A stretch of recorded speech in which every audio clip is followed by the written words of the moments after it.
Já iniciou? Já. Bom dia, pessoal. Queria agradecer a presença de todo mundo. Muito bem-vindos aqui ao nosso primeiro Populis Talks. Hoje a gente tem aqui como convidados o Grene, que é o CIO da Populis, que é o Renan Sanches, que é o CTO da SkyOne, e o Luiz Severino, que é um especialista em inteligência artificial também da SkyOne. Para fazer, e a gente tem aqui para fazer a mediação aqui dessa conversa o Felipe Scarinci, que é gerente de inovação da Anshan. Eu só peço para todo mundo que tiver pergunta para esperar até o final, que a gente separou um tempo aqui para ter uma interação aí com quem está assistindo. Bom, acho que agora, para não ficar tomando tempo de todo mundo, já vou passar a palavra aqui para o Felipe começar. Muito obrigado. Maravilha. Muito bom dia a todos. Obrigado, Gabriel. Eu sou Felipe Scarinci, gerente executivo de inovação da Anshan. Queria agradecer a oportunidade de estar aqui com vocês. Para a gente é sempre muito enriquecedor participar de eventos de parceiros nossos. Então, obrigado aí, Populis e SkyOne, pelo convite, pela oportunidade da Anshan estar representada nesse painel. Queria começar aqui, gente, abrindo espaço para cada um dos nossos convidados fazer uma breve apresentação, para todo mundo saber com quem que a gente está falando. Pode ser? Começamos por quem? Pode ser o Grene? Pode ser. Vamos lá. Bom dia, pessoal. De novo, é um prazer estar aqui com vocês, com todos. Eu sou o CIO da Populis, empresa especializada em recursos humanos, que agora estamos aí na iniciativa, como todo mundo, de implantar inteligência artificial nos nossos produtos e, junto com a SkyOne, criar novos produtos para inteligência artificial. Eu estou à frente desse processo na Populis, junto com o Luiz e o Renan, que somos aí os mentores de tudo que vai acontecer daqui para frente. Só aí, Greni. Bom dia a todos aí. Prazer estar aqui com vocês, compartilhando esse conteúdo do assunto mais quente do momento agora, que é a inteligência artificial, já de algum tempo, né? Mas a gente está passando por esse hype aqui de inteligência artificial. Meu nome é Renan Sanches, né? Estou CTO aqui na SkyOne, sou cofundador aqui da empresa. A SkyOne é uma empresa de 11 anos, aqui brasileira, né? Presente em mais de 35 países. E uma provedora de soluções e plataformas focadas em nuvem, em dados, em inteligência artificial agora. E esperamos trazer um bom conteúdo aqui, um bom bate-papo, né, Guilherme? Eu, você, Luiz, o Felipe, para a gente conseguir contribuir com essa comunidade da Anshan aqui, todo mundo que tenha interesse pela inteligência artificial, que é o assunto do momento. Então, bom dia aí para todos. Meu nome é Luiz, como já disseram aí. Sou hoje, né, diretor de produtos da SkyOne, e estou aí junto com o Renan e com o Grene aí, fazendo muitas coisas legais com inteligência artificial, e que gostaria de passar para vocês aí nosso posicionamento e também um pouco de conhecimento aí que temos na área. Maravilha, gente. Viram que a gente está com um painel de peso aqui, falando sobre o assunto do momento, como o Renan trouxe.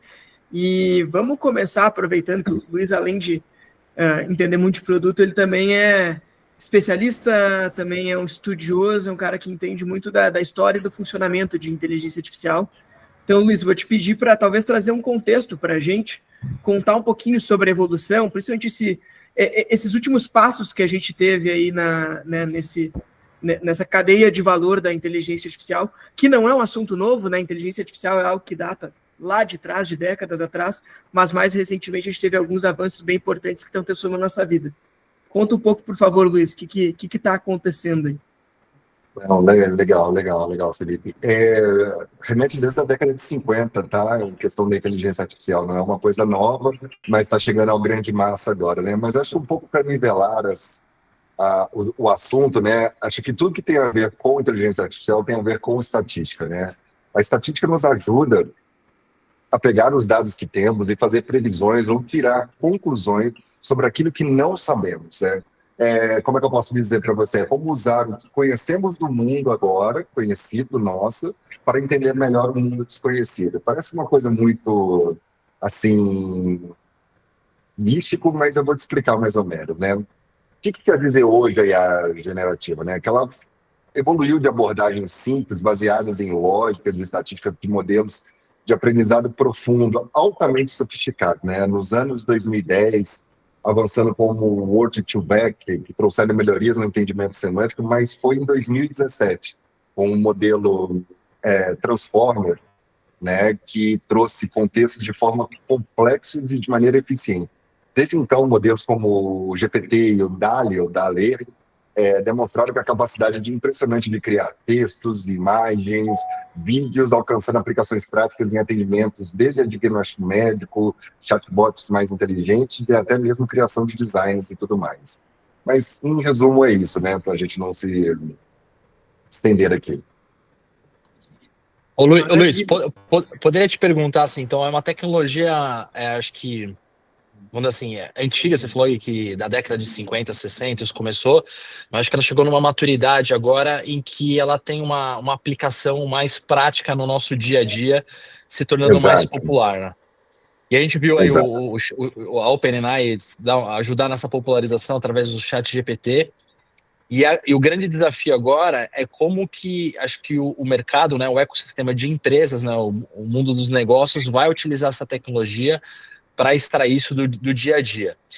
Se você fosse falar, Luiz, o que compara o momento que a gente está agora da inteligência artificial com outros momentos que a gente teve? Por exemplo, a gente pegou a evolução da microinformática na década de 90, 2000 ali, depois veio a rede da internet se popularizando, né? 2007, o início dos smartphones com o surgimento do iPhone.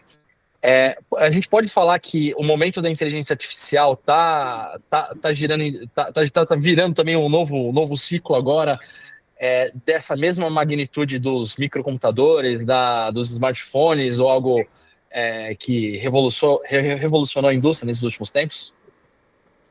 Sim, Renan, sim.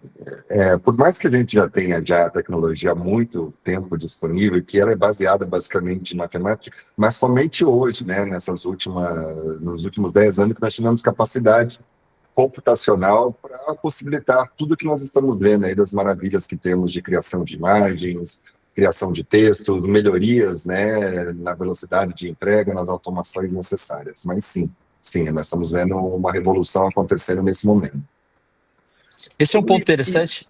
Desculpa, Felipe, só complementando aqui, que eu acho que a gente só está nesse momento aqui porque, o que o Luiz falou, a gente tem uma capacidade computacional que revolucionou agora nos últimos anos, seja através, vamos dizer assim, do mundo cloud computing, de uma forma geral, que é tudo como serviço, você consegue consumir, ou mesmo com as evoluções dos chips ali, muito baseados em NVIDIA, né, que são as GPUs ali de processamento, né? Então, assim, o momento, acho que ele só se faz diferente porque acho que é uma junção de capacidade computacional com essas últimas evoluções que a gente fez de inteligência artificial e a aplicabilidade de algo que está acontecendo já nesse momento. Então, acho que esse é o ponto da virada que eu acho que está começando agora e vai acelerar nos últimos pontos aqui, nos próximos anos, conforme o Luiz falou. Fala, Luiz, eu ia quebrar o protocolo aqui, ia pedir, na verdade, para cada um de vocês trouxesse. Acho que quando a gente está falando dessas novas tecnologias, ChatGPT, DALL-E e assim por diante, a gente já viu um ganho de produtividade no nosso dia a dia. Eu imagino que todo mundo que está aqui hoje assistindo esse painel deve usar no mínimo uma vez por semana ChatGPT para ajudar em alguma coisa, mas eu brinco que, assim, hoje os grandes ganhadores dessa corrida, por enquanto, são os cachorros. O que é a brincadeira que eu faço? Que, na verdade, eu estou trabalhando de casa, eu consigo escrever um e-mail mais rápido, eu vou passear com o meu cachorro. Então, eu estou passeando mais vezes com ele. Quando é que eu queria ouvir de vocês, gente, aplicações para além desses pequenos ganhos de produtividade que a gente já está experimentando? Então, quando que as nossas corporações, ou eventualmente, se vocês quiserem trazer exemplos que já estão acontecendo, acho que era bacana também, que tipo de aplicação a gente pode ver hoje ou que a gente pode esperar no futuro próximo, que a gente vai estar vendo no nosso dia a dia no mundo corporativo? Eu posso começar falando? Bom, essa é a grande virada agora. Eu acho que a inteligência artificial veio com tudo na massa, no grande público. Ela se tornou uma realidade principalmente no dia a dia, assim como foi o microcomputador, assim como foi o web, ela não veio para o mundo corporativo primeiro. Primeiro ela entrou para a grande massa, isso tornou ela popular, tornou ela possível. Agora, com a entrada, com essa massificação, com a funcionalidade, com a capacidade, com os investimentos, principalmente, que estão existindo de todos os lados, grandes investimentos computacionais, grandes investimentos em modelos, grandes investimentos das empresas, em agentes agora, que é a grande moda, e acho que agora vem mais uma fase, que é trazer isso para dentro das empresas. Então, agora, já não faz muito tempo, acho que é bem do meio do ano para cá, que eu começo a ouvir se falar que criar produtos, criar ferramentas para que as empresas possam utilizar a IA dentro da corporação. Já ela deixou de ser uma brincadeira de perguntar qual é a capital do Brasil e passou a ser uma ferramenta, assim como é o Excel,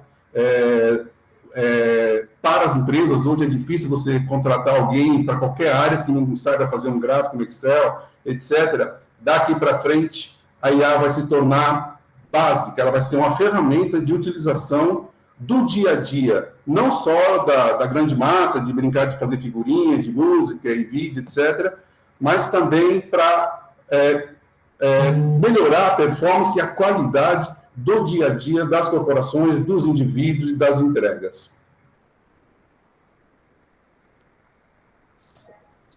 Concordo aí, Greni, plenamente com você, assim, que a gente falou de uma tecnologia, a inteligência artificial como uma tecnologia de uso geral. Então, assim, a aplicação dela, como foi dos smartphones, os smartphones revolucionaram a forma como a mobilidade ia funcionar, mas você vê que os aplicativos, as aplicações, elas surgiram ao longo dos 20 anos, quase 20 anos depois ali, foram surgindo e revolucionando, desde a forma que você pede táxi até a forma de se comunicar, que hoje se fala-se muito menos por telefone tradicional, muito mais texto e voz, um envio meio que assíncrono, né, que mudou esse cenário. Então, eu concordo plenamente, acho que a aplicação delas agora para as empresas está só começando. Então, muitas empresas provedoras de tecnologias aqui do nosso ecossistema têm a possibilidade agora de pegar essa tecnologia e aplicar no dia a dia. Para o mundo corporativo, assim, não tem muita ciência, assim, a gente acredita aqui que as empresas estão em busca da tecnologia de inteligência artificial para os dois principais pontos das empresas, que é aumentar a receita e diminuir custo, e ganhar eficiência dentro desse modelo. Entender melhor o cliente, obviamente, acho que tem várias aplicações do dia a dia, mas a inteligência artificial com um potencial de um assistente virtual e realizando tarefas complexas que antes só eram possíveis de serem realizadas por pessoas, eu acho que esse vai ser um ponto de virada agora nas aplicações que vão surgir, usando a tecnologia como meio aí para soluções reais para o dia a dia das empresas e dos clientes dessas empresas.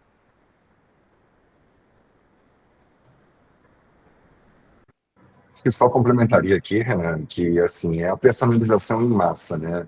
A gente está criando experiências adaptadas aos usuários agora, né? As integrações das questões da IA generativa com outras tecnologias, como o aprendizado de reforço e até a IA simbiótica, talvez eu possa estar um pouco técnica, mas dessa adaptabilidade, né? A multimodalidade da tecnologia em tudo que a gente vê, como é hoje o cloud computing, né? Que é de forma totalmente invisível. No processo, a IA está se tornando também invisível e mudando e moldando as experiências dos usuários do dia a dia. Esse é um ponto bom, Luiz. Eu queria dar sua visão como um especialista aqui, porque a gente fala muito da generativa, né? Que é a construção de textos, imagens, vídeos, a reformulação em cima desse modelo estatístico. Mas a gente tem outras linhas da inteligência artificial, como você falou, do próprio machine learning, o aprendizado por reforço e tudo isso. Você acha que a gente vai começar no mundo corporativo usando muito mais a generativa nesse primeiro passo e depois a gente vai se estender para as mais específicas que talvez hoje esteja mais centralizada no mundo mais de especialistas ali de construção de machine learning e as outras subtecnologias da inteligência artificial? Ou você acha que a gente vai ter uma absorção e uma adoção meio que geral da inteligência artificial? que você acha nesse sentido nos próximos Se eu anos? quiser complementar, Luiz, uma dúvida que até eu tenho, que agora bilhões, trilhões de dólares estão sendo investidos. Você acha que a maior parte desse dinheiro está indo para a generativa? Você acha que isso vai transformar as demais que já existem? Quer dizer, o dinheiro vai cair lá para que elas evoluam, chegue na massa como a generativa chegou? Junto com a pergunta do Renan? E respondendo a pergunta de vocês, é o seguinte, né? Acho que nós já temos a inteligência artificial funcionando há muito tempo, né? Principalmente na área financeira, por exemplo, com a detecção de fraudes, por exemplo, né? Ou manutenção preditiva. Isso é utilizado com machine learning e deep learning, né? Através do seu reforço ou da análise de dados como já. O que acontece com a generativa é que ela massificou, né? Ela foi projetada para criar conteúdo novo, né? Enquanto as outras que eu disse agora há pouco apenas analisam, classificam ou predizem, né? Com base em padrões existentes, né? Os modelos como o GPT, que usam aprendizado probabilístico, por exemplo, para gerar textos ou imagem, permitindo aplicações como personalização de conteúdo, como aqui até o Felipe disse de fazer com os cachorros, né? Escrever um e-mail mais rápido, né, está tornando, né, fácil o dia a dia. Mas a tecnologia em si já está aqui há muito tempo, já só que agora a generativa permitiu a massificação e o conhecimento de todos. E falando no que você me perguntou, Green, eu acho que sim.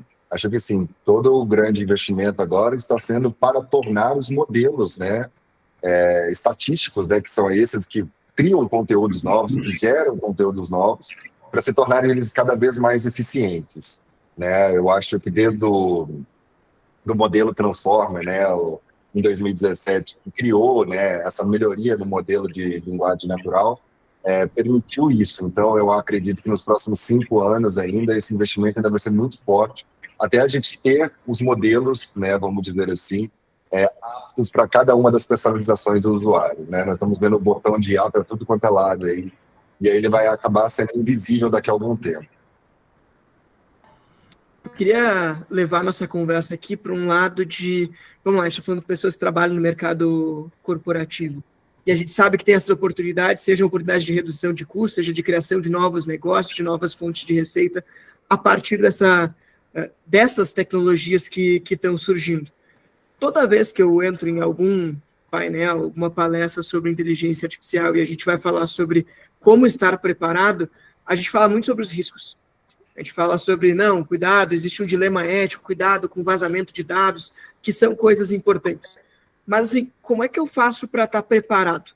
Né? Então, assim, além de eu estar preparado para não ter o downside da inteligência artificial, como que eu consigo que a minha empresa esteja preparada para aproveitar essas oportunidades?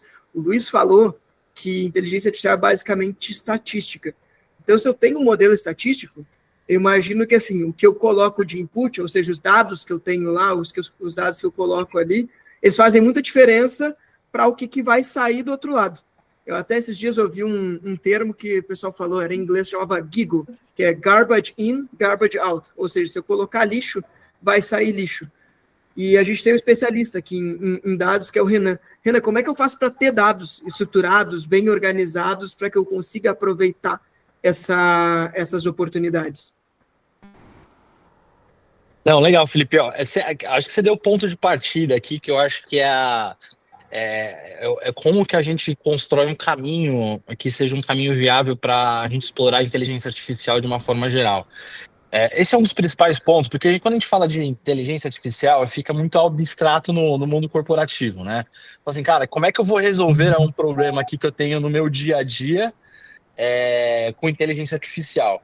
E vamos dizer assim, que a base para tudo, para a gente explorar todo o potencial das coisas mais simples e mais complexas no mundo corporativo através da inteligência artificial, ela parte de um conceito de você ter os seus dados, os dados que a gente vai poder explorar com essa tecnologia de uma forma mais organizada, acessível e estruturadas. Porque, assim, o que garante que um modelo de inteligência artificial, como o Luiz falou, ele vai ser aplicado a dados, e esses dados, eles poderão ser explorados ou gerar algo realmente produtivo, a precisão dos modelos é baseada em dados. A confiabilidade no que vai sair da inteligência artificial é baseada em dados. A credibilidade, são todos os pontos que a gente vai ter que ter dados. Então, se a gente não tiver dados estruturados, organizados, a gente colocar qualquer coisa na inteligência artificial, qualquer coisa vai sair também na inteligência artificial. E aí são as tais das alucinações que a gente não pode ter no mundo corporativo. E aí a jornada, ela começa, Felipe, nessa estruturação e organização.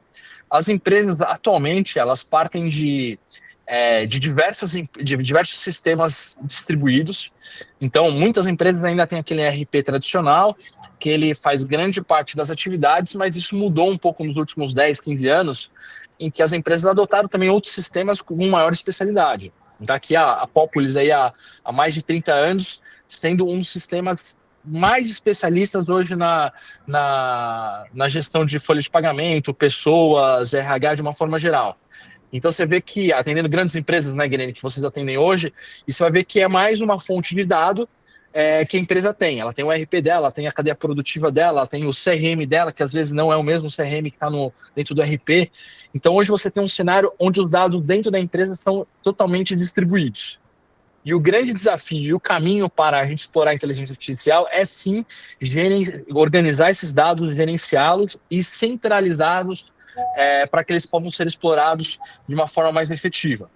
Então, assim, o processo de dados ele vai ser uma jornada fundamental dentro da estrutura.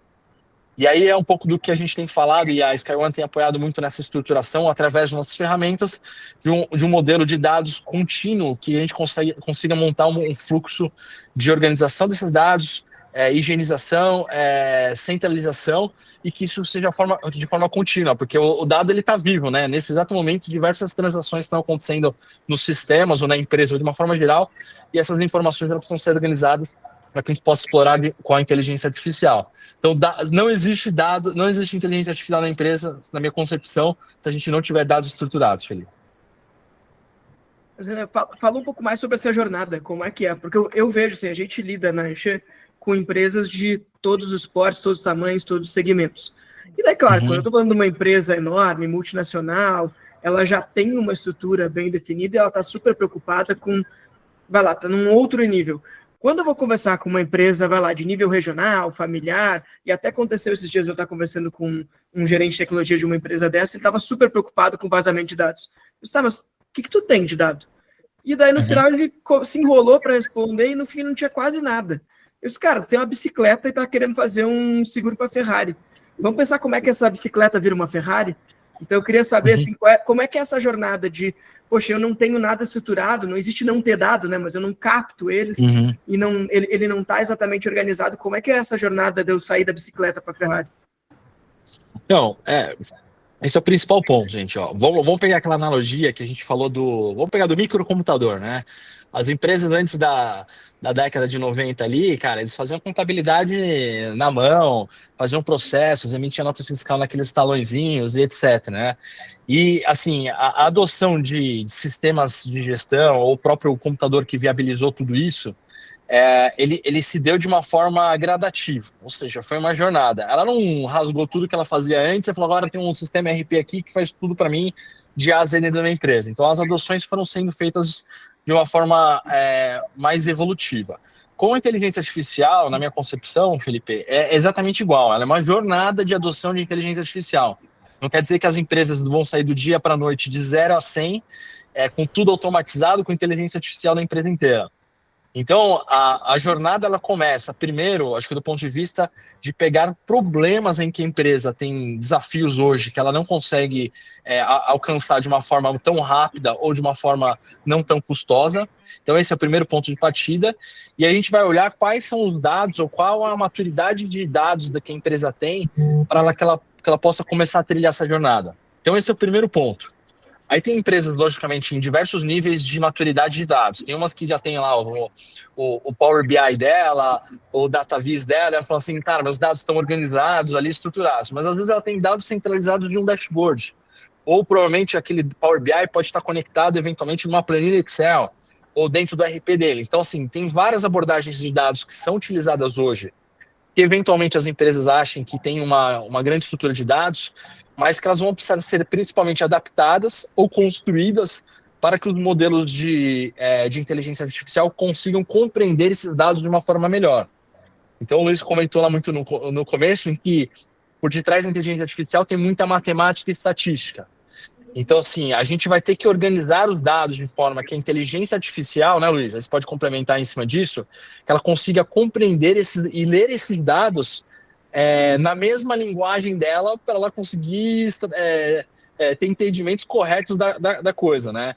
Então, assim, mesmo empresas que têm uma maturidade hoje de dados ou que tenha um determinado nível de utilização de dados, vão precisar olhar esses dados de uma outra forma para que a inteligência artificial possa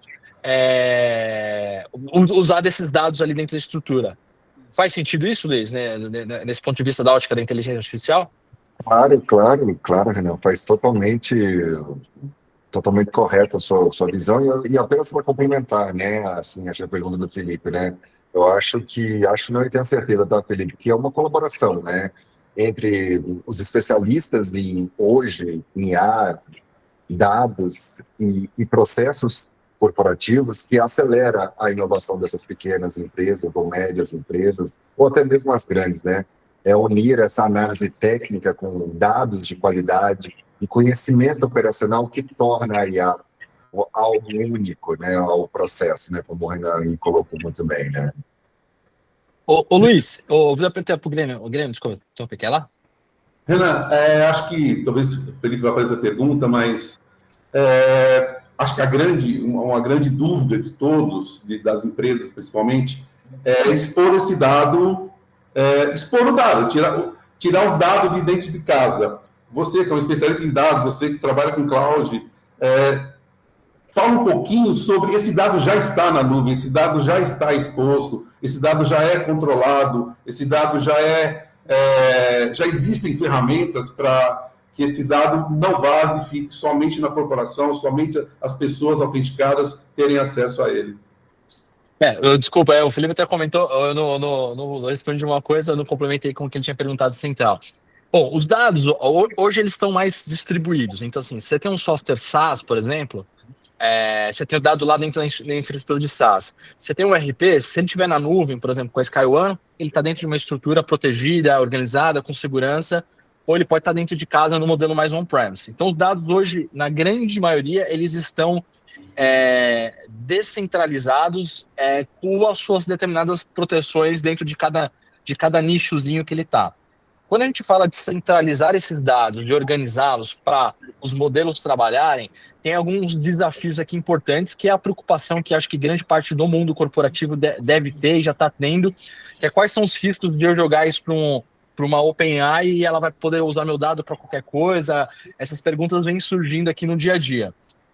A gente acredita que a questão de proteção de dados, ela começa numa arquitetura de infraestrutura de cloud, por exemplo, onde os dados vão estar armazenados e organizados.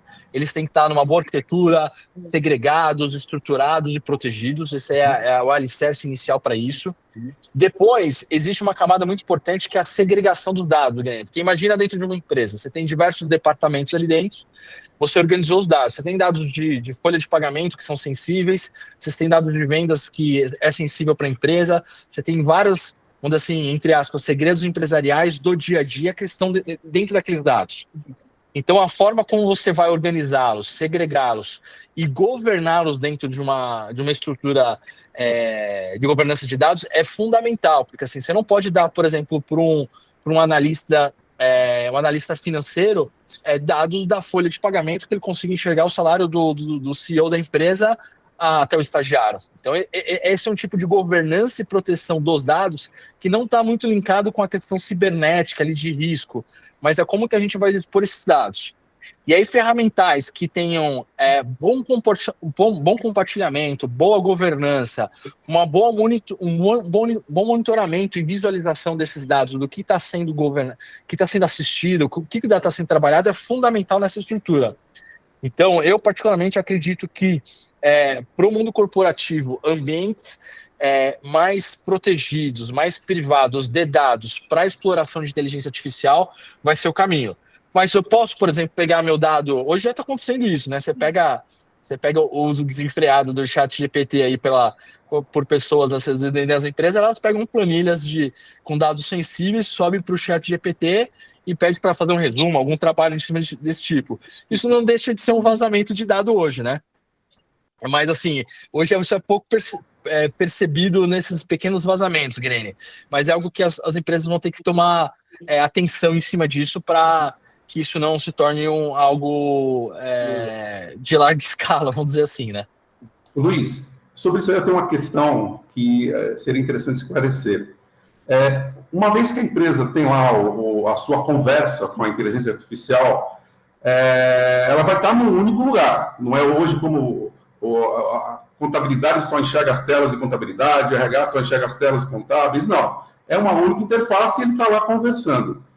Como que eu, da contabilidade, só vou ter acesso aos dados que pertencem à contabilidade? Eu perguntar sobre como está meu balanço, qual a saúde do meu balanço, qual foi o faturamento do dia, quer dizer, dados da área contábil. E o gestor lá, que está gerindo a sua área lá na fábrica, quer perguntar sobre seus funcionários. Como que o dado de um não vai interferir no outro, o dado de um não vai expor para o outro? É uma coisa complicada, né? Essa questão, vamos até dizer, né, de governabilidade da informação, né, no próprio processo de treinamento da IA, né? Mas é uma coisa muito importante, assim, entender, que é o seguinte: você tem métodos, né, para que você possa expor esse dado, né? Não vamos falar aqui de ética agora, aqui não, e eu vou tentar ser bem prático no processo, né? Você tem toda uma questão de governabilidade, né, de gerenciamento do dado para que você possa treinar o seu modelo, né? Não que você esteja incluindo a informação, mas você tem, por exemplo, técnicas como RAG, Fine-Tuning e até mesmo redes neurais profundas para você treinar um modelo estatístico. Com isso, né, fazendo com o seu dado tudo que o Renan disse agora há pouco, você consegue fazer a governabilidade através de uma metodologia, né, de treinamento de modelos de inteligência artificial, que é chamada de RAG, que permite você segregar toda essa sua informação e fazer todo o gerenciamento de usuários e tudo mais.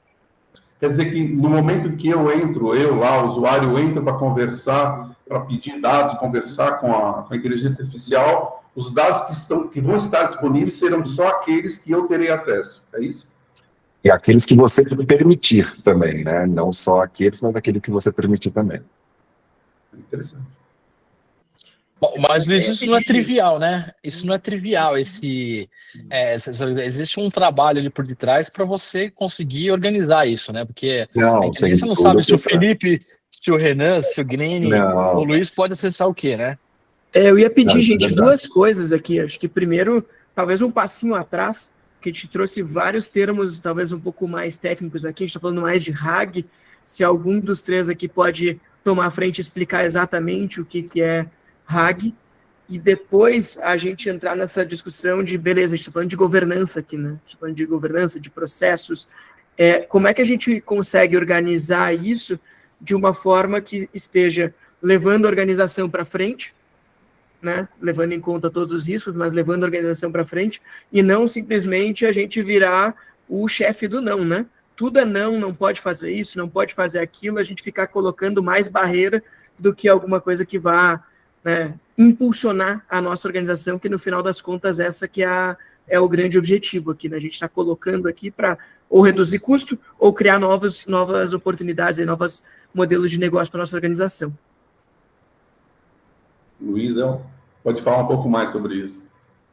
Acho que é de uma forma bem rápida, tá, Felipe? Não vou me estender aqui as questões técnicas, da mesma forma que é um processo probabilístico, né, um processo de amostragem e tudo mais. O RAG nada mais é do que uma forma rápida e econômica para dados dinâmicos. Então, tudo aquilo que o Grene disse agora, de um colaborador poder usar ou não, basicamente é o que um modelo estatístico vai tentar prever, né, do seu conteúdo para o usuário que está com permissão para utilizá-lo, né? Então, por isso que nós temos, né, acho que as pessoas têm mais conhecimento pelo chat GPT, mas geralmente você está vendo já um conhecimento um pouco mais aprofundado, né? Qual é o melhor modelo, qual é o Claude ou o Gemini do Google também para utilizar, e aí cada um tem as suas especificidades para prever, né, o conteúdo aquele que é treinado, né? O treino do RAG, basicamente, é você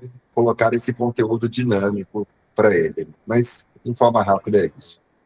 Se fosse traduzir isso de uma forma até mais simples, Luiz, podemos entender assim, que o Gemini do Google, o GPT-4, todos esses, vamos chamar isso de modelos de grandes linguagens ali dentro, né?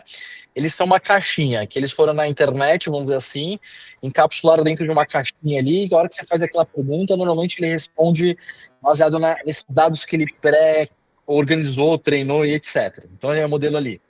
Quando a gente fala isso no mundo corporativo, em que a gente vai colocar dados da nossa empresa, do nosso banco de dados lá dentro, e ele vai e ele quer ter talvez aquele mesmo resultado, um resultado parecido, as empresas gastariam muito dinheiro, vamos dizer assim, com poder computacional, processamento, para pegar os dados e fazer esse treinamento com os dados privados, certo?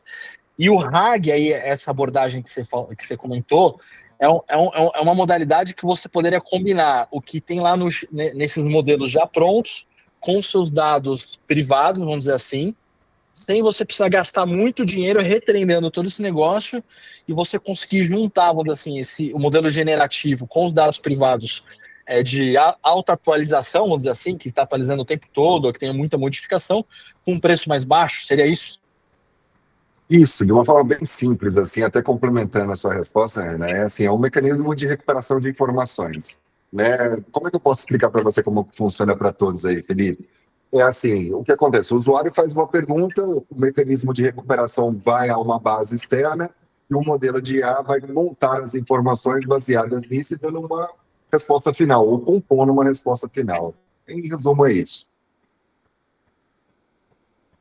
Perfeito, mas o objetivo aqui é reduzir, você ter um acesso de menor custo, né, vamos dizer assim, na utilização das suas informações, quando tem altas volumetrias de dados, né, Luiz? Acho que isso aí também é um fator importante, quando tem muita atualização de dados, né? Então é uma abordagem, eu acho que hoje super utilizada para isso. O RAG acho que permitiu o IA como serviço. Acho que é uma das grandes modalidades dele, né? Permitiu o IA como serviço. Ele permitiu que a gente consiga usar os dados sem ter que treinar o modelo. E nem daria para treinar o modelo, porque o dado é dinâmico. A cada dia, a cada segundo, o dado muda. E ele faz com que você recupere aquele dado daquele momento e exponha para aquele assunto, para aquele usuário. Exatamente. E deixa eu puxar a conversa aqui para um outro lado. A gente, inclusive, acho que está no nome do nosso painel algo que remete a isso. A gente tem ouvido muito dentro das organizações, eu escuto bastante isso de verdade, a inteligência artificial como quase que uma magia. Do tipo, esse problema, como é que a gente resolve? Joga a inteligência artificial aí, como se fosse um pozinho que eu jogasse e resolvesse. Ou algum novo negócio que surge, ou que está surgindo, e a galera diz, não, inteligência artificial vai matar isso. Vou direcionar a pergunta para o Greni. Greni, realmente é isso? É só eu colocar inteligência artificial na minha empresa? É só dizer, coloquei inteligência artificial, virei uma empresa inovadora, vou diminuir custo, vou começar a vender mais. É só botar inteligência artificial? É assim que funciona? Não é mesmo. Assim como disse o Renan com relação aos dados, a inteligência artificial é todo um processo de cultura, de implantação de cultura. Não dá para chegar, simplesmente contratar nenhum desses modelos, nenhum desses provedores e disponibilizar para a empresa, para o dia a dia da empresa. Pode disponibilizar para que o usuário lá, o usuário final, melhore um e-mail, melhore uma apresentação, que são coisas pontuais de cada funcionário, de cada indivíduo da empresa. Mas para processos, para o dia a dia, para o operacional da empresa, a coisa é bem mais sofisticada. E não dá simplesmente para jogar a IA dentro da empresa e falar utilize. A empresa, toda corporação, ela é movida a processo. Não existe uma cadeia na empresa que não exige, que não tenha um começo, um meio e um fim. Dificilmente a coisa começa e termina no mesmo lugar. Isso já vem desde as empresas lá atrás. Acho que a primeira automação de processo agora não é do tempo de vocês, é a caixa de entrada e saída que existia nos departamentos. Cada departamento tinha um balcão, tinha uma caixinha, entrada e saída. Então, alguém chegava, colocava um formulário datilografado, escrito à mão na entrada, a pessoa do departamento pegava aquilo, tratava o dado e colocava na saída. Aí vinha o boy interno, que existia o boy interno naquela época, que pegava tudo que estava na saída e distribuía para os departamentos. O que é isso? É um processo. Então, sempre existiu esse processo. E, assim, houveram várias modificações dos processos, mas acho que duas até hoje, aí a quarta, esse seria o primeiro, mais duas, e aí a quarta, se modificaram substancialmente. A primeira com a entrada dos terminais nos departamentos. Então, não precisou mais do boy, a caixa de entrada passou a ser um formulário, onde a pessoa coloca lá a sua informação, o outro lado recebe essa informação no terminal dele, ele vai lá, ele vai atrás da informação e completa e assim por diante. A segunda grande transformação foram os workflows. O que ele faz? Ele automatiza, isso vem de 5, 6 anos para cá. Ele automatiza esse processo. Ele faz com que, sim, continua tendo a entrada, mas o controle do processo passa a ser automatizado. Então, algumas coisas que eram feitas manualmente, o próprio processo, o próprio workflow faz. Ele cobra a pessoa se está atendendo ou não, ele avisa. Então, toda aquela administração do processo, que não existia até então, que não era automática, alguém tinha que ligar, alguém tinha que mandar e-mail cobrando, o próprio workflow faz. Com isso, a grande maioria dos RPs hoje possuem seus workflows, até porque, como eu disse, tudo é processo. Tudo entra num lugar, é modificado ou não, é analisado ou não, é aprovado ou não, e vai para outro até que chegue na cadeia final. A grande sacada agora, né, com a IA, quer dizer, essa cultura já existe. A cultura do processo, a cultura do workflow já existe na empresa. É colocar a IA aí dentro. Colocar a IA dentro do processo. Ela sozinha não entra no processo. Um agente sozinho, um único agente, não consegue controlar todo o processo. É muito difícil. A mesma cadeia de agentes, você faz lá, hoje existe, né, os chains, que são os agentes intercalados, mas eles nascem e morrem no único ponto.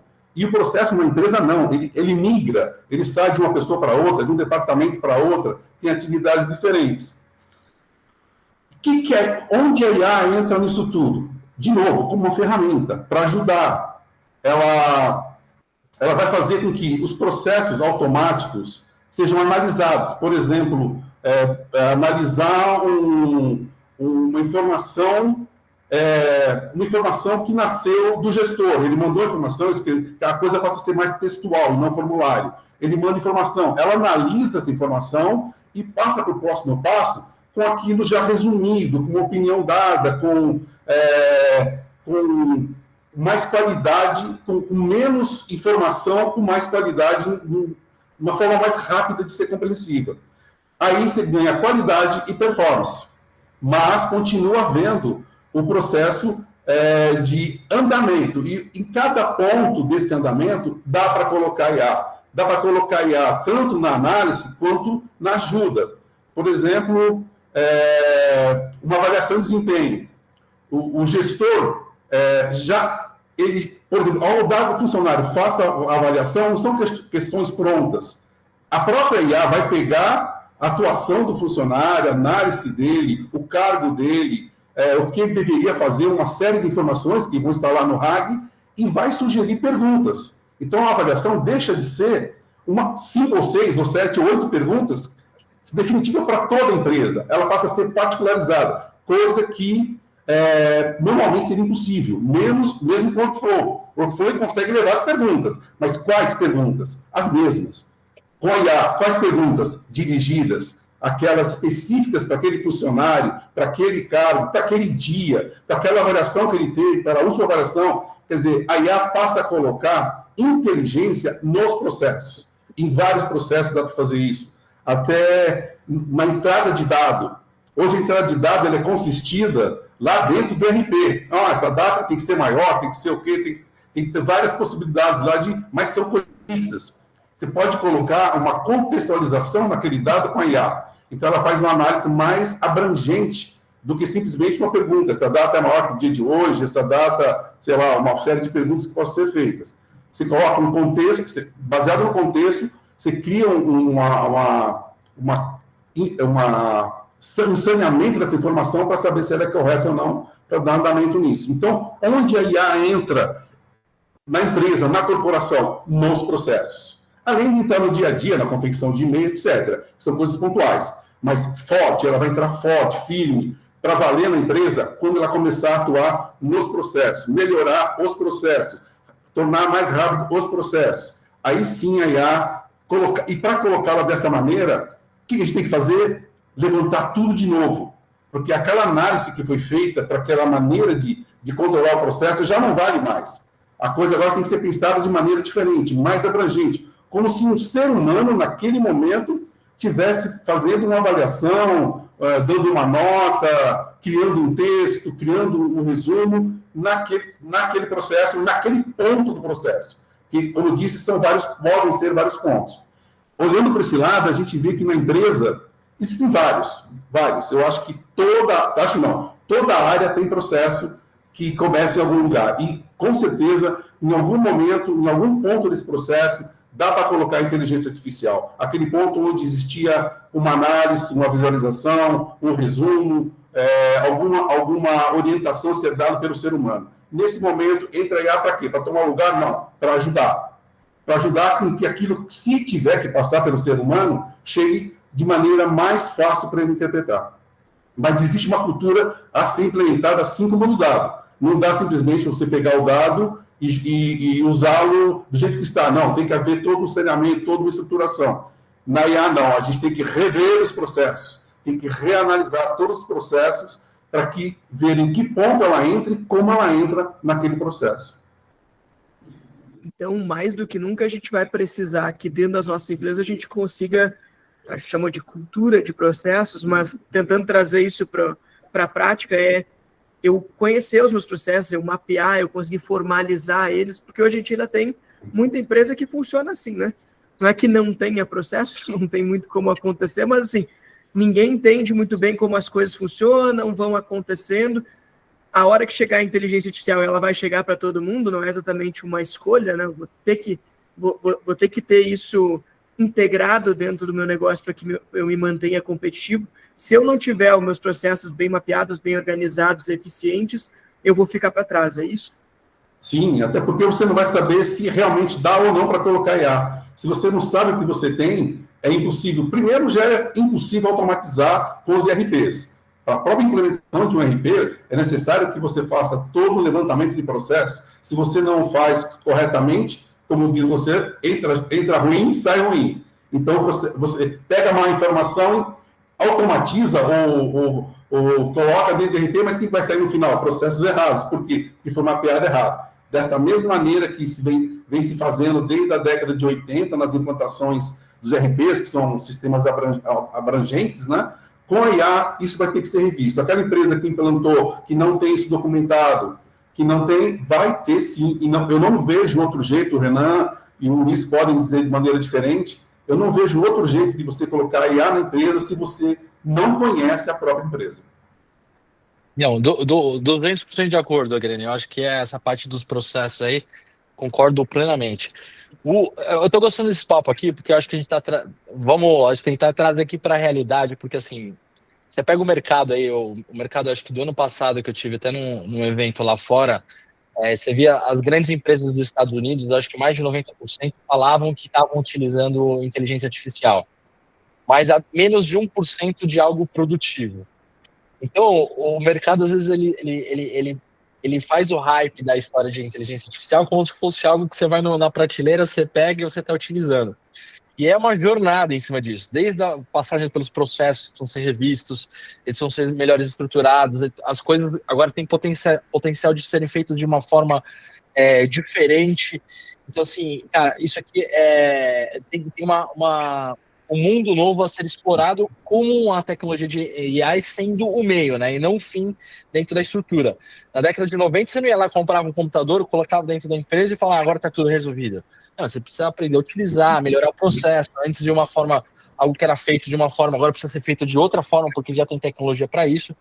Então, assim, é super alinhado com o discurso que você falou, Greni. Eu acho que de processo, a gente acredita muito nisso, aqui na SkyOne, e a transformação, acho que ela tem que ser contínua, né? Começando pequeno e se explorando agora, só que numa velocidade, acho que cada vez mais acelerada do que a gente viu no passado com outras tecnologias, né? Você via, coisa demorava às vezes de uma adoção de 10, 20 anos.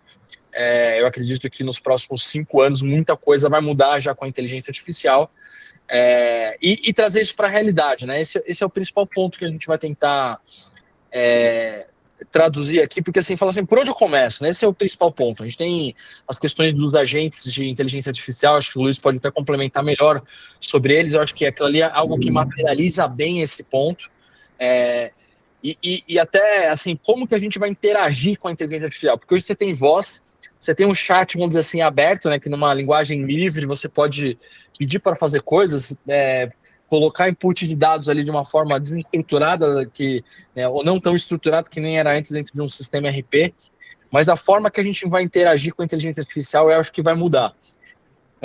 Aproveitando a sua pergunta, Felipe, se você puder pegar um gancho aqui, eu queria fazer uma pergunta para o Luiz, referente assim, aonde que está a maior materialidade dessa inteligência artificial para as empresas nesse momento, na opinião dele, se são com os agentes, se são com o que exatamente que hoje, vamos dizer assim, nos próximos 3, 4 meses as empresas poderiam ter algum resultado baseado na inteligência artificial, Luiz. O que você acha? Eu acredito muito nos agentes, né? Eu acho que automatizando tarefas simples, né? Acho que a grande questão é a implementação de soluções de inteligência artificial de forma eficiente e econômica, né? Alinhada, lógico, a toda uma questão aí do histórico que o Brini falou de processos, né? Eu acho que dessa forma, nos próximos meses agora, vai ser uma alta escala para automação de processos simples, né? Nesses que você consegue ter alta eficiência, né? No primeiro momento. Então, se a gente fosse traduzir para um agente, vamos tentar dar uma materializada aqui para a gente trazer para a Terra aqui, o que seria a inteligência artificial com um agente ali. Aquele processo lá que o Greni falou de um recrutamento e seleção, que é uma especialidade do Populis aí em cima dos sistemas. Antes ele tinha que ir lá montar o job description, né? Tinha que alguém fazer isso, acho que hoje a generativa pode apoiar nisso, fazendo um mix da base histórica da empresa através do RAG, lá, que junta lá os job descriptions na base de dados, com o que há de melhor no mercado, baseado nos modelos públicos. Então, daí era fazer um mix dessas duas coisas. No modelo tradicional, ele ia no LinkedIn, colocaria lá a vaga, né? Então, assim, eu tenho uma vaga de um analista de vendas aqui, e o pessoal manda currículo, etc. E aí ele tinha uma interação dentro de um processo. Era um processo que existia ali de uma forma que você pode pegar pequenas partes e colocar inteligência artificial. Mas quando a gente fala dos agentes, Luiz, e a potencialidade dessa inteligência, eu poderia ter um prompt, tipo o chat GPT, falando com um agente especializado, né? E aí, queria que você comentasse também dos agentes, da especialidade deles. Em que eu poderia falar assim, olha, em uma única frase, olha, olhando os meus dados da minha empresa, monte um job description, vá no LinkedIn ou nas melhores fontes de recrutamento do mercado, e me alcance a um candidato de vendas para o salário XYZ, ou a faixa salarial tal, e me gere uma lista dos melhores, onde eu vou trabalhar eles. Vamos parar por aí nesse agente, né? Onde eu vou trabalhar eles ali da melhor forma possível. Um agente de AI conseguiria fazer uma atividade dessa completa, como se fosse um ser humano tradicional? Não, com certeza, Renan. Eu acho que tem vários frameworks no mercado, mas eu acredito que essa especialidade vai ser muito mais agora costumeira do que antes, né? Eu acho que essa pesquisa, como você está falando assim, um agente pesquisador para fazer múltiplas tarefas e tendo também gerentes, né? Agentes gerentes para tomar decisões também, vai ser muito importante para o processo atual. Mas isso, sim, vai ser muito comum nos próximos tempos agora, né? Materializando tudo que eu disse aqui. Mas, Luiz, aí fiquei interessado. Isso a gente consegue fazer hoje já? Bora. Hoje não, agora. Green também comigo aqui também, nós tivemos muitas incursões nesse modelo, e até deixar aqui para o Green falar um pouco também, para se divertir aqui, a gente se diverte bastante com a gente. Exatamente. Falando um pouco, eu vou voltar à questão do processo, né? Eu vou pegar o exemplo do recrutamento e seleção que o Renan colocou. O recrutamento, como tudo na empresa, é um processo. O que o Renan colocou é a primeira parte do processo. Antes mesmo de buscar no LinkedIn, no Group, na própria base de talentos da empresa, é o gestor solicitando, montando o job description, com certeza. Ele monta junto com a IA, porque a cada vaga não é simplesmente um job description padrão. Existe um padrão, lógico, como base, mas aquela vaga requer mais experiência, menos experiência, requer trabalho noturno, requer trabalho, sei lá, existe uma qualificação para aquela vaga específica, além do que é o job description.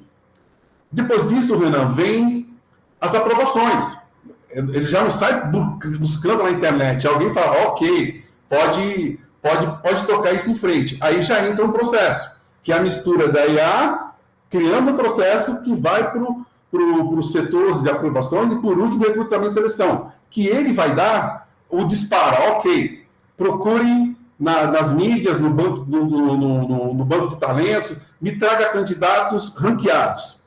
Então, não é só isso, ele vai trazer, não vai simplesmente buscar, como você falou, ele busca, analisa o currículo, ele lê o currículo lá, não precisa mais o currículo ser preenchido num formulário, o cara pode colocar lá um PDF, um Word com o currículo dele, até um vídeo, ele pode fazer um vídeo com o currículo dele, um áudio com o currículo dele, disponibilizar, aí vai entrar, vai checar aquilo com a necessidade da vaga e vai ranquear.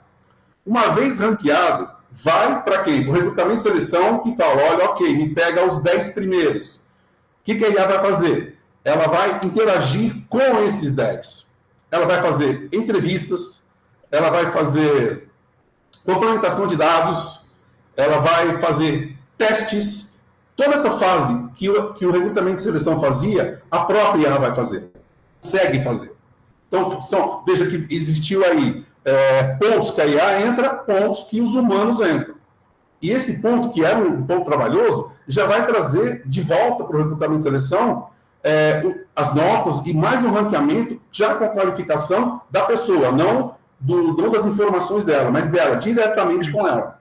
Isso faz com que esse processo que hoje, por exemplo, a análise de currículo, ninguém consegue analisar mais do que 20, 30. A IA consegue analisar milhões. Ela pode buscar no LinkedIn e analisar 200, 300, 400, 500, 1.000, 2.000 currículos. Pode ir no GUP, pode pegar o banco de talentos, pode dar prioridade. Olha, no LinkedIn é um tipo de agente, porque o LinkedIn tem um tipo de informação. O talento interno é outro tipo de agente, como o Luiz falou. Então, cada agente especializado vai entrar na sua base, vai tirar as informações e vai trazer os candidatos possíveis que um gerente ou um supervisor, que também é um agente, vai analisar todos eles e passar para frente para o recrutamento e seleção.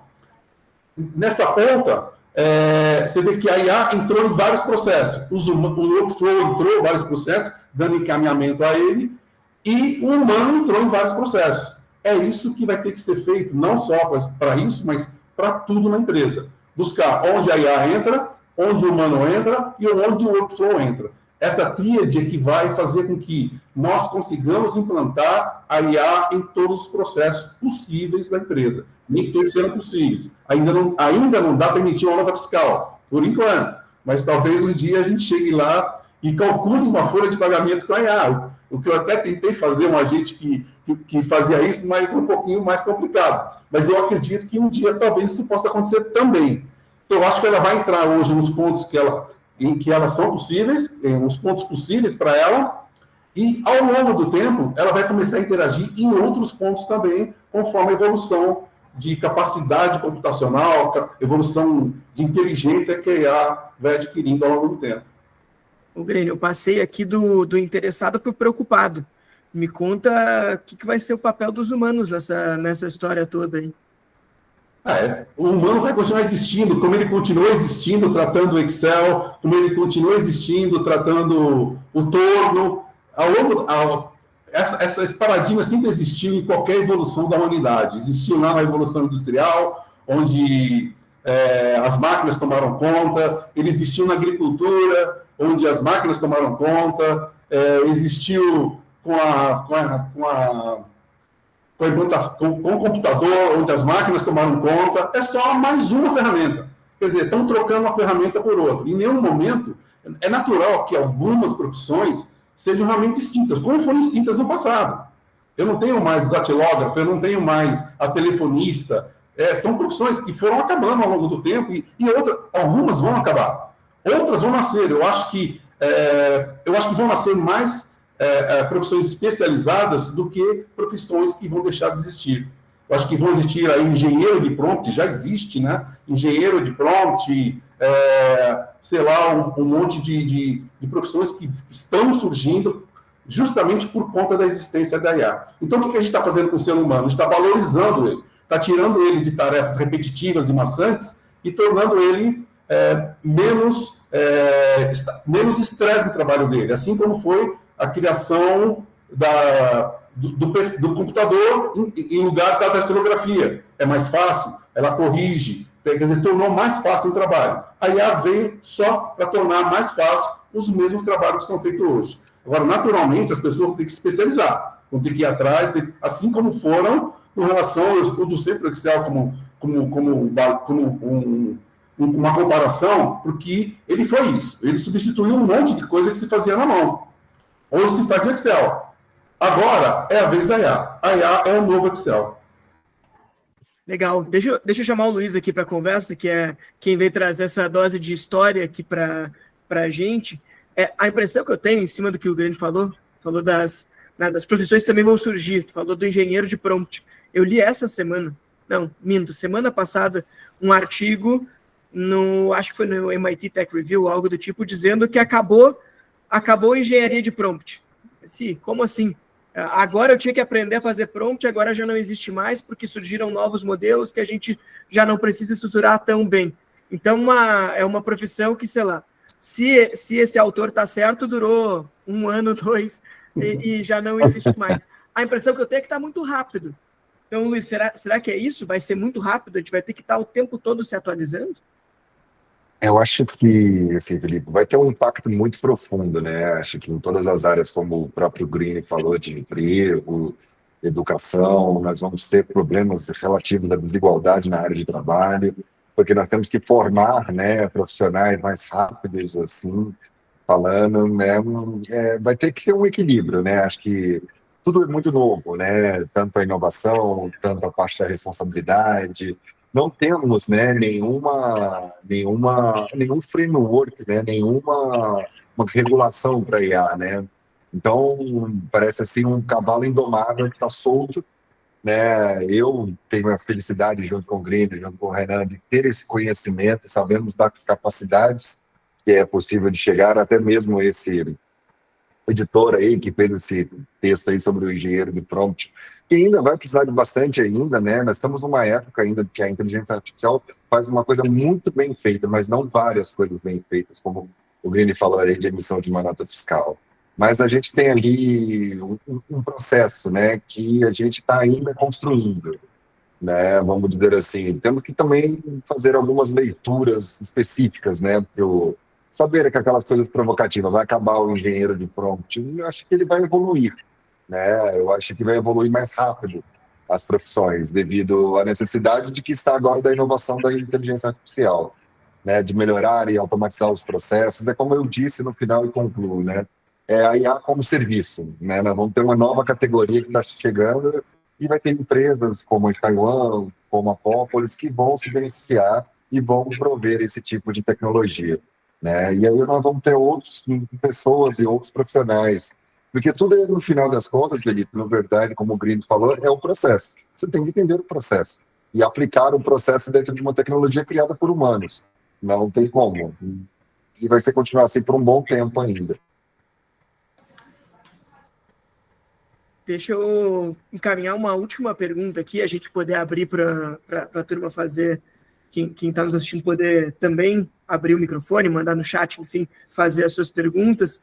Queria perguntar para você, gente, beleza, então, olhei por uma ótica mais, vai lá, pessoa física aqui, de como é que eu me preparo, né, para essas mudanças, mas olhando numa ótica, né, olhando para dentro aqui da minha corporação, essas pessoas que estão hoje, que são colaboradores da minha empresa, como é que eu organizo o papel deles agora?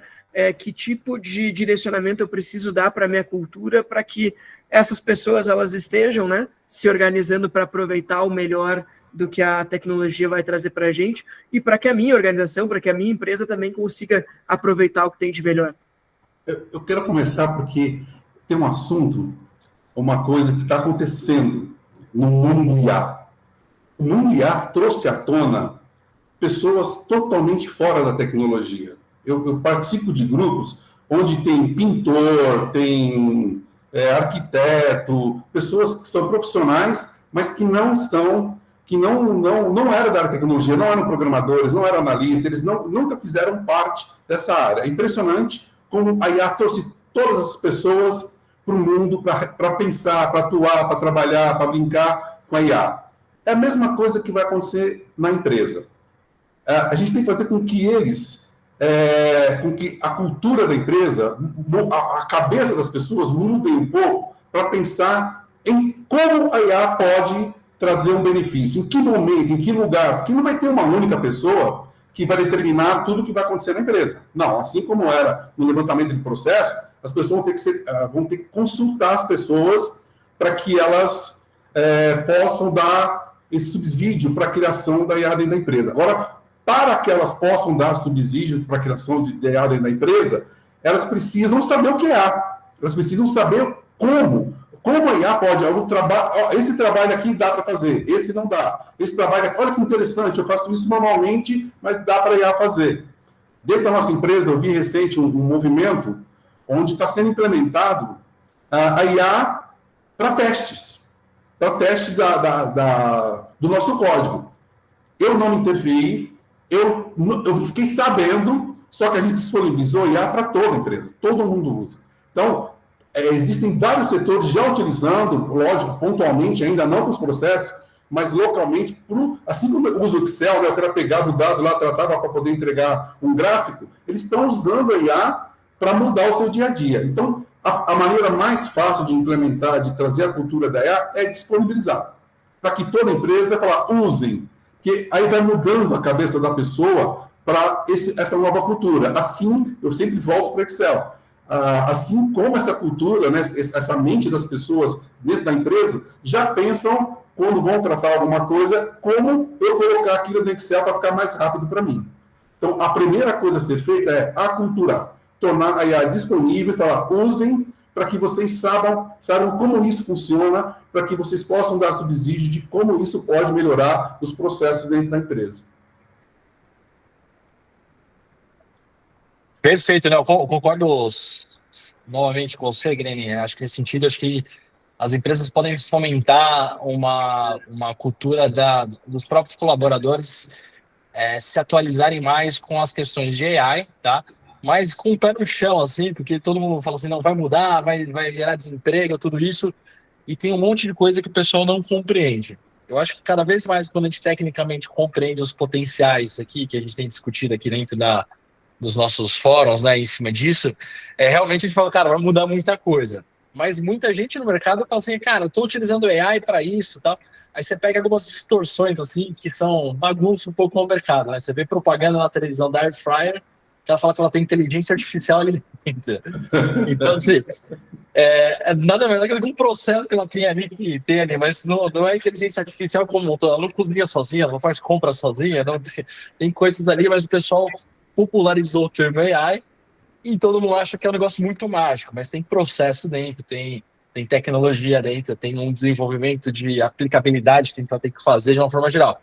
Mas acho que o caminho é assim, mesmo que de uma forma inicial, fomentar dentro das empresas dos colaboradores é o conhecimento de uma tecnologia de uso geral, chamada inteligência artificial, que já nasceu e que vai mudar nos próximos anos, da mesma forma que o computador, o celular, mudou.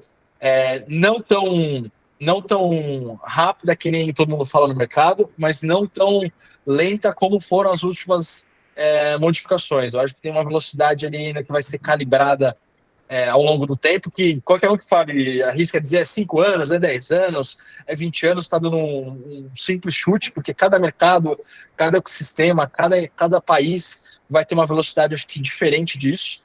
A gente viu aí previsões de 2010 que o carro elétrico ia ser 10, 20, 30% da frota em 2020, né? Isso não foi nem 3%.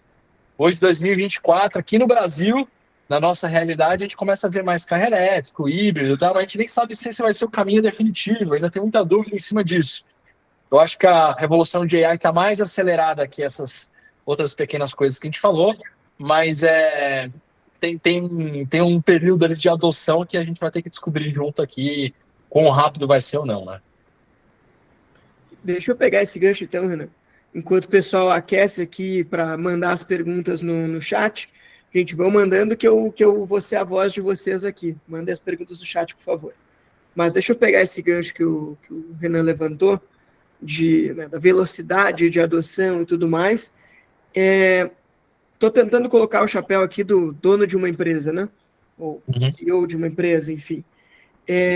Tem muita incerteza ainda em termos de regulamentação, de como vai ser o impacto social, de velocidade de adoção, de que vai ser exatamente a aplicação.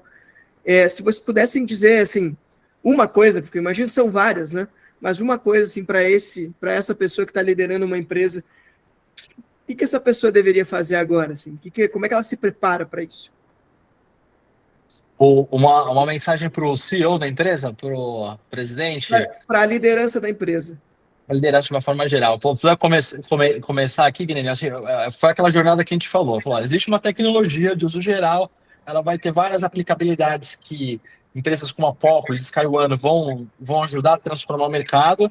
Ela tem um insumo básico ali, que são dados organizados, estruturados para o mundo corporativo.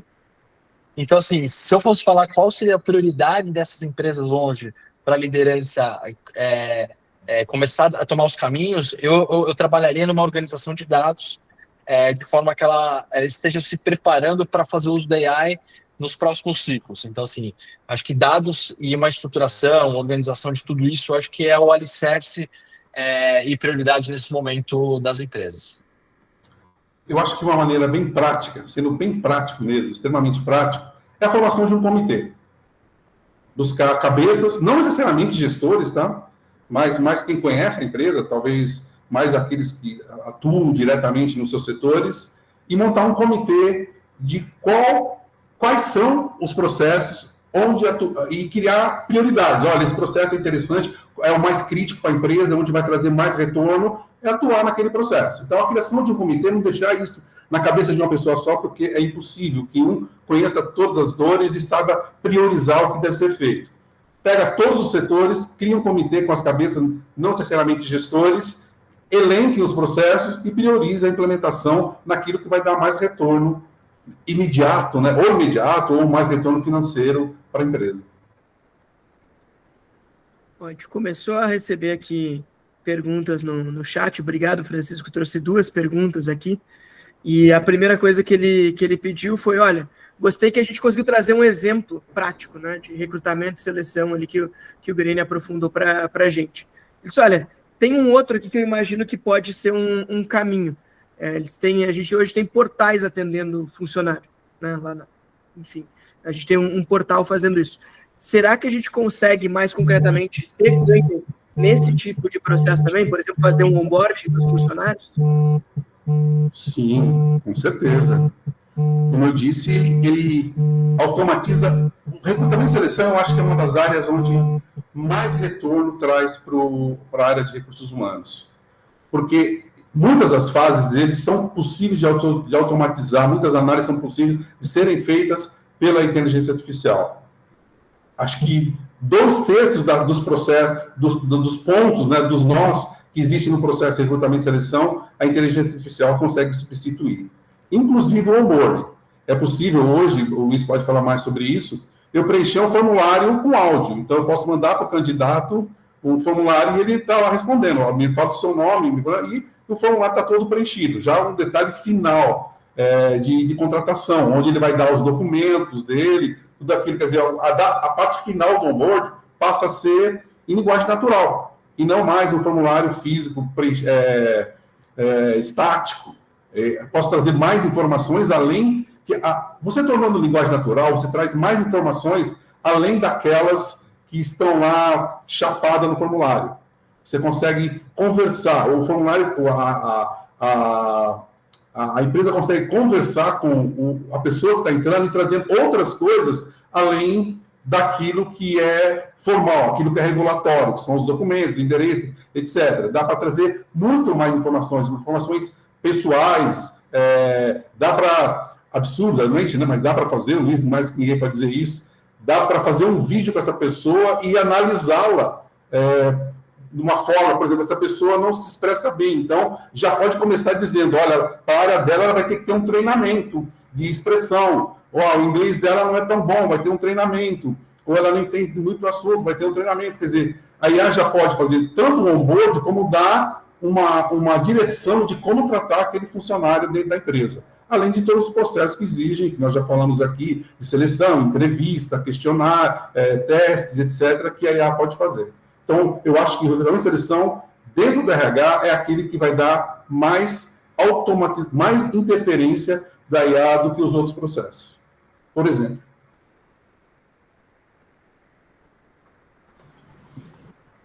Beleza, tem uma outra pergunta ali, né, Felipe? Posso responder o complemento ali do Francisco? Pode sim, eu tô abrindo o microfone, achei que ia querer falar dessa daí também, mas já toca a ficha aí. Não, complementando aqui, até falar pro pessoal, pode fazer pergunta aí do que vocês acharem, até coisas talvez não tão vinculadas com o que a gente falou, mas tem olhares diferentes aí, né? Então, respondendo o Francisco ali, o Luiz me complementa ali na pergunta dele, na segunda parte. Ele ouviu do Michel Nicolelli, que é um neurocientista brasileiro super reconhecido, de que os dados utilizados foram utilizados de forma pública, né? Foram pegados grandes dados de forma pública que as pessoas não imaginavam isso no começo, né? Quando a gente fala dos modelos, né, dos LLMs, muitos deles foram formatados no que está de forma pública na internet. Seja uma tese científica, seja uma notícia, seja um blog ou qualquer coisa, eles foram treinados em cima dessas informações. Então, esse grande questionamento é se a AI produzir um texto novo baseado numa informação que talvez tinha uma propriedade intelectual ali dentro, se isso é legal ou não. E aí as pessoas falam, vou me proteger disso usando VPN, etc. Eu acho que não é esse ponto que é o ponto central, né? A pergunta que a gente trouxe lá no começo foi assim, mas e os meus dados privados, né? Quando eu realmente mando o meu dado da minha empresa, um dado que é sensível para o ChatGPT OpenAI, muito provavelmente ali nas entrelinhas do acordo, do agreement deles, falam assim, cara, eu posso usar esse dado aqui de alguma forma. E aí, realmente você está mandando dado seu privado para fora.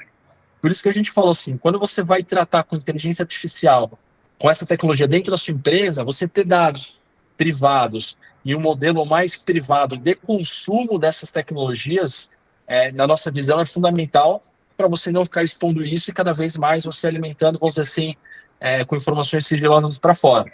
Mas, assim, tem uma grande discussão em torno disso, do que é legal e do que é legal. Você fazer uma arte hoje lá no modelo Dali, mandar criar uma imagem. Aquela imagem que vai ser criada foi baseada em outras imagens que são públicas na internet, que alguém criou. E esse é o questionamento ético, né? Você pedir para o ChatGPT, para o Gemini escrever um livro sobre as melhores práticas de alguma coisa, ele vai criar o livro para você, baseado em livros que já foram criados ali dentro da estrutura. Então o debate está mais ético em cima. Eu acho que a gente botar VPN, coisas rastreáveis, não vai ser muito, para dados públicos, não vai ser muito eficaz. Mas você realmente ter uma estrutura de dados privados, para os seus dados privados, isso é fundamental, né? Renan, tem um complemento aqui do Francisco, eu acho que realmente tinha ficado cortado ali no chat. Será que esses modelos eles não vão ficar desatualizados? Porque se as pessoas começarem a se cuidar em relação, né, todo mundo ter esse cuidado mais apurado em relação à privacidade, vai faltar dado ali na frente. E mais do que isso, deixa eu trazer uma outra preocupação. Se hoje, eu não sei nem o percentual, mas o percentual do texto que tem na internet hoje, que é gerado através dessas ferramentas mesmo, será que lá na frente não vai ficar aquele negócio da cobra comendo o próprio rabo? Porque ele vai estar sendo treinado em cima do texto que ele mesmo gerou, né? Então, tem essas dicotomias aí para fazer. Tanto que acho que o chat GPT, até um tempo atrás, ele só respondia a perguntas do passado, né? Porque ele não buscava informações presentes dentro dos primeiros modelos, a caixinha estava fechada, né? Você perguntava lá assim, ó, o fulano de tal morreu? Ele fala assim, cara, não sei se ele morreu porque eu só tenho dados até 2022, por exemplo. Então, tudo indica que ele está vivo. Então, assim, o Silvio Santos já tinha morrido, ele respondia coisas dessa natureza. E você vê que os modelos agora, os próprios chats, os prompts, eles evoluíram. Então, se você fizer uma pergunta hoje sobre determinado assunto, os modelos estão, acho que, sendo retreinados o tempo todo, né? E daí eu consumo muito de máquina em cima disso. Mas algumas coisas também eles vão buscar com esse modelo RAG na internet, vai buscar notícia atual agora numa fonte lá na CNN, no Globo.com, alguma coisa, vai usar esse dado e vai usar o modelo para responder o que você está perguntando, juntando com o dado que está entendendo o modelo. Então as coisas estão ficando mais dinâmicas dentro dessa estrutura. E essas evoluções estão cada vez mais rápidas. Então, assim, a minha desconfiança é que esses modelos vão ficar cada vez mais poderosos nos próximos anos. Mas, assim, tudo que eles já fazem hoje já é 1000% do que a gente está aplicando, entendeu? Então, acho que já tem bem mais capacidade hoje do que propriamente ferramental na estrutura. Sobre a cobra tá se auto-destruindo, eu acho que a informação, ela continua acontecendo. Porque eu pergunto de um assunto e ela vem com a resposta. O Renan pergunta sobre o mesmo assunto, ela vem com outra resposta. O Luiz pergunta com outro assunto. Você pergunta. Na realidade, o que a gente está criando agora é um mundo de informações sobre a ótica, sobre a interpretação da IA, mas sobre questionamento humano. O humano está fazendo pergunta. E o dado, por exemplo, uma notícia nova é uma notícia nova, ninguém perguntou, elas vão continuar acontecendo. Um livro novo é um livro novo, vai ser divulgado. Uma tese nova é uma tese nova. Então, as coisas novas vão continuar acontecendo.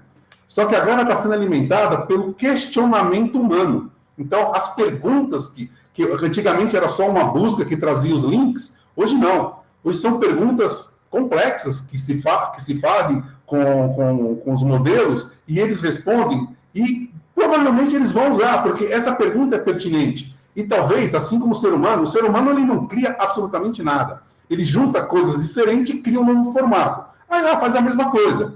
Então, ela está se autoalimentando, sim, com perguntas, com uma pergunta, ela buscando dados diferentes e criando uma nova resposta. Quer dizer, ela tem uma nova ótica e você falando, ok, isso é legal, eu usei. Então, aquilo sim, ele está alimentando a IA com os dados dela, sim, mas o mundo sempre se alimentou com os próprios dados. São poucas as novidades, são poucas as criações que vêm do nada. O próprio Einstein Newton criou as teorias dele em cima de outras teorias, o Einstein criou as dele em cima de outras. Lógico, ele pegou, transformou e criou.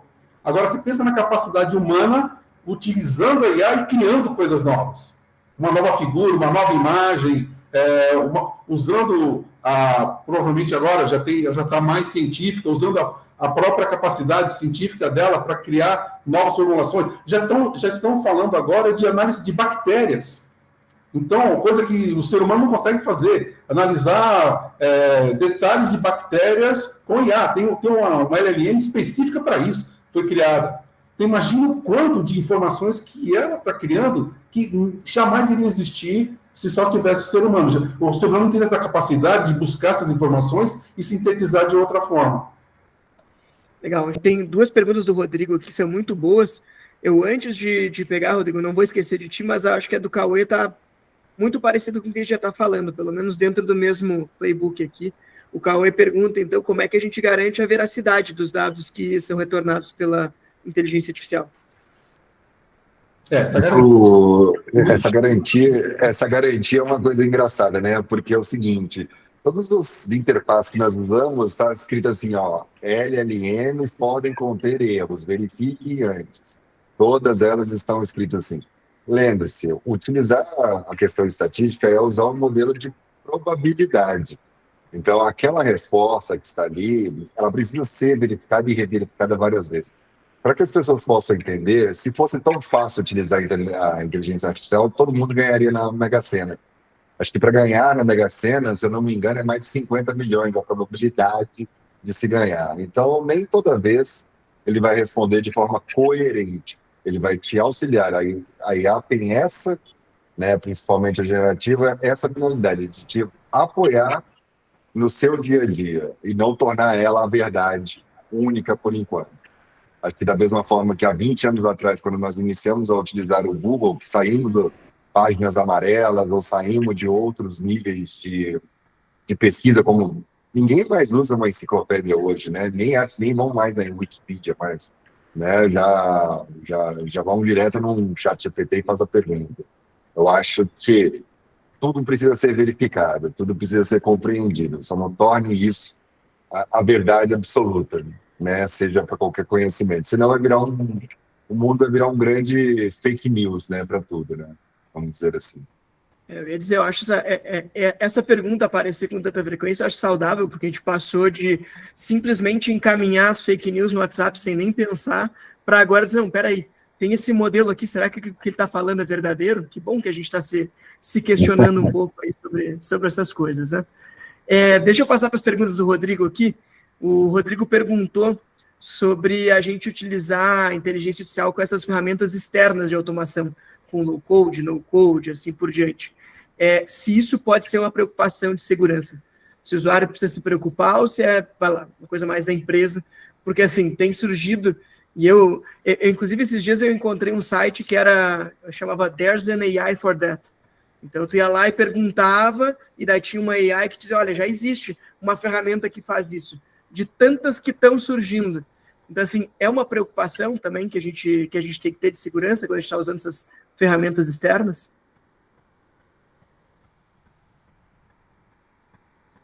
Não, total, assim, ó, se vocês pegarem no smartphone de vocês, aí, o iPhone, o Android, você pegar lá, tem pega a sua foto antiga, coloque lá e coloque um movimento nessa. Você não deixa de estar mandando dado para fora e alguém vai pegar aquele dado e vai trabalhar.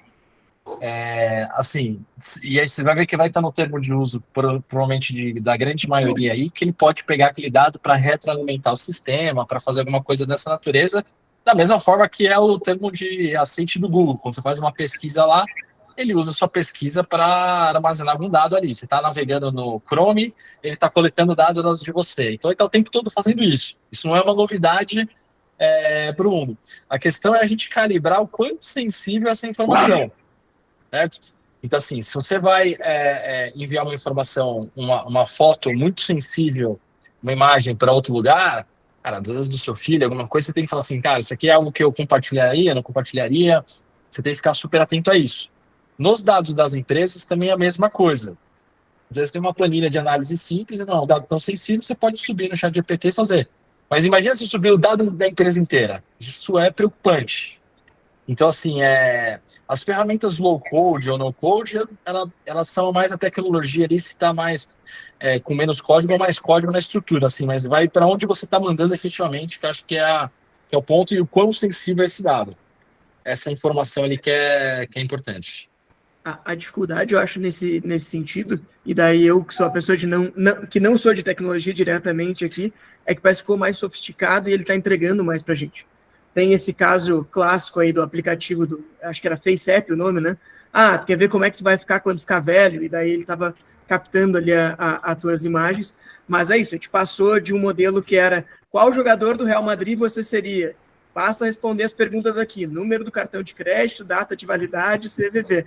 Tu vai descobrir qual jogador do Real Madrid você seria para uma ferramenta que ela está resolvendo algum problema de negócio e ao mesmo tempo talvez ela esteja captando dados que são sensíveis. Então, cada vez fica mais rebuscado e mais sofisticado, né? Exatamente. Por fim, gente, tem mais uma do Rodrigo aqui sobre agentes. Então, ele disse, olha, hoje a gente já tem os chatbots que fazem o atendimento primário. Eles pensando aqui, fazendo exercício de futurologia, talvez esse nem seja tão futurologia assim, a gente pode ter uma IA fazendo a segunda parte, filtrar esse atendimento e auxiliando até alguns retornos treinados. Ele pergunta, vamos olhar para o futuro aqui, para você trazer um spoiler para a gente, o humano vai ser o terceiro agente? Como é que vai se organizar essa relação? O nosso cientista é o Luiz.